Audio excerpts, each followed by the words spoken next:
కరెక్టే, వాళ్ళ దగ్గరికి పోవద్దని వాళ్ళని ఒడగొట్టి ఫామ్ హౌస్కి పరిమితం చేయాలని నిన్ను గెలిపించినాం కదా. నిన్ను గెలిపించినాక మరి నువ్వు పని చేయవు, వాళ్ళు అధికారంలో లేరు, మరి ఎక్కడికి పోవాలి?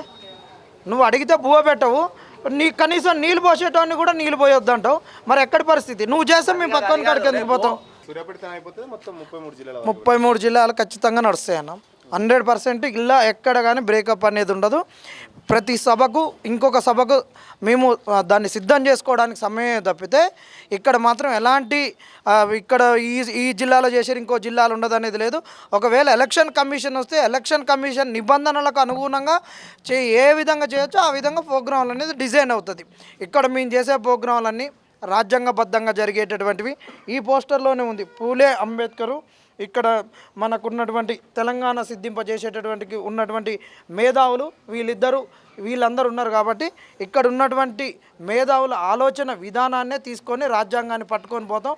ఇక్కడ సూర్యాపేటలో ఉన్న వాళ్ళు కానీ ఎక్కడైనా వీళ్ళు ఏదో అరాచకాలకు పాల్పడతారని, వీళ్ళు ఏదో చేస్తారని, ఇంకేదని పోలీస్ డిపార్ట్మెంట్ కానీ, ఇంటెలిజెన్స్ వాళ్ళు కానీ, టాస్క్ ఫోర్స్ వాళ్ళు కానీ ఎవరే కానీ మీరు భ్రమలు పడాల్సిన అవసరం లేదు.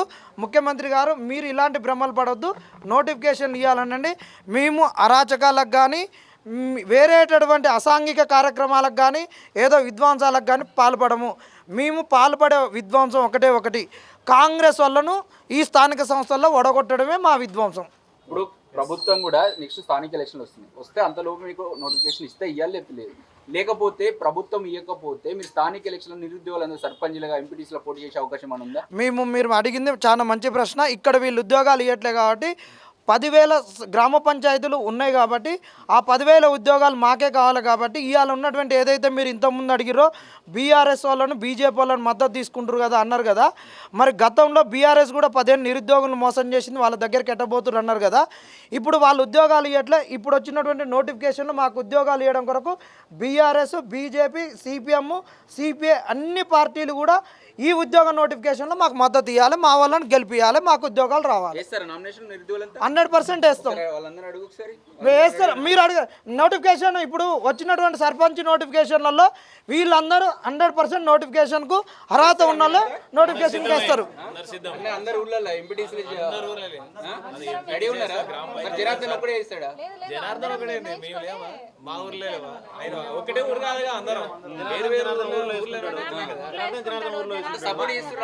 అది కాదు బ్రదర్, జనార్దన్ ఊర్లో వేసుకుంటాడు, మా ఊరు జనార్దన్ వేస్తాడా?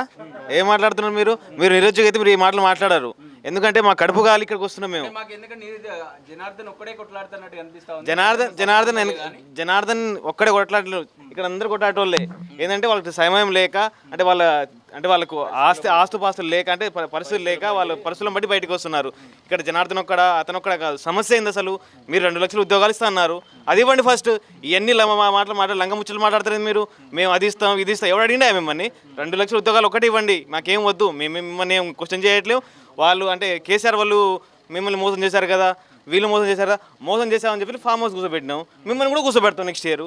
కాబట్టి ఒకటే మాట, 2 లక్షల ఉద్యోగాలు అయితే ఇవ్వండి, లేకపోతే మీ ఎమ్మెల్యేలు మీ ఎమ్మెల్సీలు అందరికి ఖాళీ అవుతారు, మేము భర్తీ చేసుకుంటాం మా ఉద్యోగాలు.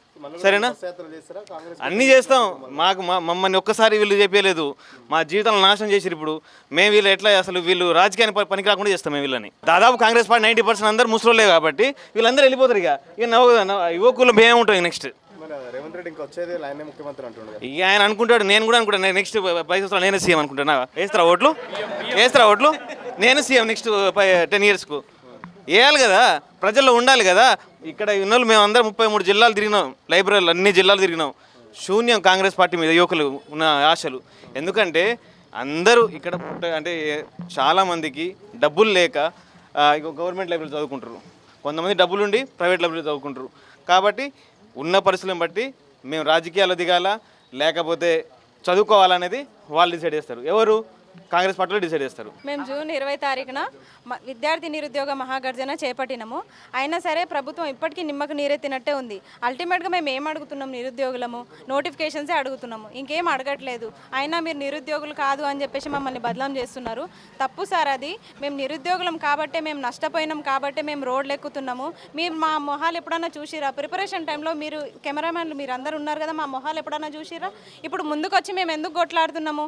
మీరు నోటిఫికేషన్స్ ఇస్తారు ఇస్తారా లేకపోతే మీరు ఇచ్చిన నోటిఫికేషన్లో మేము ఉద్యోగాలు సంపాదించుకోవాలా అనే స్టేజ్కి మమ్మల్ని తీసుకొచ్చిర్రు. ప్రశాంతంగా ఒక చైర్లో కూర్చొని చదువుకునే నిరుద్యోగులం మేము, విద్యార్థులం మేము, మమ్మల్ని రోడ్లపైకి ఈడ్చిర్రు మీరు. పోనీ అట్లనన్నా కొన్ని ధర్నాలు చేసి ఇన్ని వేల మంది జిల్లాల వారీగా కదలి వచ్చినప్పుడు మీకెందుకు అది చూసి కూడా మీరు ఎందుకు చలనం లేదు మీ లోపల? అది మేము అడుగుతున్నాము. ముఖ్యమంత్రి రేవంత్ రెడ్డి గారు మీరు చెప్పినట్టుగానే ఇంకొకటి, రాహుల్ గాంధీకి ఎందుకు మీ పోతలేవు మీ మాటలు, వాళ్ళకి తెలీదా అని చెప్తే వాళ్ళకి తెలుగు రాదు. ఫస్ట్ ఆఫ్ ఆల్ మేము తెలుగులో మాట్లాడతాం కదా, తెలుగులో మాట్లాడిన మాటలు వాళ్ళకి అర్థం కాదు, భాష ప్రాబ్లం అక్కడ. వీళ్ళు కన్వర్ట్ చేయరు, వీళ్ళకి తెలియదు, వీళ్ళు చెప్పరు. కాబట్టి అసలు రాహుల్ గాంధీ వరకు మా సమస్యలు పోవట్లేదు. అదే వీళ్ళకి భాష ప్రాబ్లం, ఇక్కడ భావం కాదు భాష ప్రాబ్లం అన్నట్టు. అందుకే అక్కడ దాకా రీచ్ అవ్వట్లేదు. మరి ఆ రోజు వచ్చిన రాహుల్ గాంధీ ఈరోజు ఎందుకు రావట్లేదు? ఈరోజు రావచ్చు కదా, గెలిచిన తర్వాత నిరుద్యోగులను కలవడానికి రాహుల్ గాంధీ ఎందుకు రావట్లేదు? మరి రావాలి కదా. రాహుల్ సార్ వస్తారని ఆశించినాం. మొన్న ధర్నాకి స్పెషల్ ఫ్లైట్ వేసుకొని వస్తారేమో అనుకున్నాం అంతమంది జనాలను చూసి, కానీ రాలేదు. కాబట్టి మీరు నోటిఫికేషన్స్ ఇస్తారా లేకపోతే ఎలక్షన్ నోటిఫికేషన్లో మేము పోటీ చేయాలని చెప్పేసి ఇప్పుడు మీరే డిసైడ్ అవ్వాలి. లేదు అంటే మాత్రం ఈ ఎలక్షన్స్లో జూబ్లీ హిల్స్లో కూడా మేము పోటీ చేస్తాం. రాహుల్ గాంధీకి అబద్ధం చెప్పారు మొత్తం అన్ని ఇచ్చేసిన ఉద్యోగాలు అని చెప్పి. అదే అన్ని ఇచ్చేసినామని చెప్పేసి అబద్ధం చెప్పారు. మరి రాహుల్ గాంధీ నిరుద్యోగ భృతి ఇస్తామని చెప్పేసి యూత్ డిక్లరేషన్లో వాళ్ళే తెలిపారు కదా, మరి ఆ మాట ఎట్లా మర్చిపోయారు? సరే నోటిఫికేషన్లు కొన్ని కేసుల వల్లనో ఎట్లనో కొంచెం లేట్ అవ్వచ్చు, అటు ఇటు అవ్వచ్చు. మరి నిరుద్యోగ భృతి అనేది వాళ్ళు వచ్చిన ఫస్ట్ అధికారంలోకి వచ్చిన ఫస్ట్ ఒక నెల ముందే వాళ్ళు ప్రకటించారు కదా. ప్రకటించినప్పుడు వాళ్ళు వచ్చిన తర్వాత వాళ్ళు అమలు పరచాల్సిన పథకం ఏదైనా ఉందంటే నిరుద్యోగ భృతే. ఉచిత బస్సు ఇచ్చిర్రు, ఉచిత బస్సు పైన ఉన్నంత శ్రద్ధ మీకు నిరుద్యోగుల పైన లేదా? నోటి మాటగా నిరుద్యోగుల వల్ల మేము గెలిచినామని చెప్పుకుంటుర్రు. మరి నిరుద్యోగుల కోసం మీరు ఏం చేసిర్రు? కనీసం ఆ 4,000 వస్తేనన్నా ఇంత ఆసరా ఉంటుంది నిరుద్యోగులకి, చదువుకుంటారు. 5 రూపాయల భోజనాలు తినుకుంటూ చదువుకుంటారు నిరుద్యోగులు. మరి మీకు అట్లా నిరుద్యోగులకు ఏ భరోసా కల్పించినప్పుడు ఈ ప్రభుత్వాల మీద నమ్మకం ఎట్లుంటుంది మాకు? నోటిఫికేషన్స్ ఇస్తారు అని చెప్పేసి ఏ నమ్మకం పైన ఇంకా చదువుకోమంటారు మమ్మల్ని? మొన్న మీ ధర్నా జరిగిన తర్వాత కూడా కేబినెట్ మీటింగ్ జరిగింది. కనీసం కేబినెట్ మీటింగ్లో మీకు సంబంధించి చర్చ కూడా జరగదు. అంటే మిమ్మల్ని ముఖ్యమంత్రి అంతా లైట్గా తీసుకుంటున్నా? లైట్గానే తీసుకుంటున్నాడు. వీళ్ళు ఏంటంటే బయట కూడా వచ్చేవాళ్ళు చిన్న చిన్న లీడర్స్ ఉంటారు కదా, వీళ్ళు జస్ట్ వాళ్ళు 3-4 కలిసి నిలబడ్డా సరే నిరుద్యోగుల గురించి ప్రస్తావన వచ్చింది, నిరుద్యోగుల గురించి మాట్లాడుతున్నారు. అదే నిలబడ్డ వ్యక్తులు మీడియా ముందుకు వచ్చి హామీలు ఇవ్వమని చెప్పండి, మాతో మాట్లాడమని చెప్పండి. ఎందుకు రావట్లేదు? మరి మొన్న వచ్చిర్రు, రియాజ్ సార్ కూడా వచ్చిర్రు. వచ్చినప్పుడు అవును ఈ డేట్ను వస్తుంది, ఈ నెలలో వస్తుందని ఎందుకు చెప్పలేకపోతున్నారు మీరు? అబ్బాయి త్వరలో అసలు నాకు విని చెవులలో రక్తం వస్తున్నట్టుంది. అసలు ఈ త్వరలో అనే మాటనే వద్దు. మీరు విన్నారా? ఎవరన్నా మీడియా మిత్రులు విన్నారా? బయటకు వచ్చింది కాదు, బయటకు వస్తూనే ఉంది. 18 నెలల నుంచి బయటకు వస్తూనే ఉంది. అసలు వద్దు, ఆ బయటకు వచ్చుడు వద్దు, ఈ త్వరలో అనే ముచ్చటనే వద్దు. మీరు ఇస్తారా ఇవ్వరా ఏదో ఒకటి తేల్చి చెప్పండి.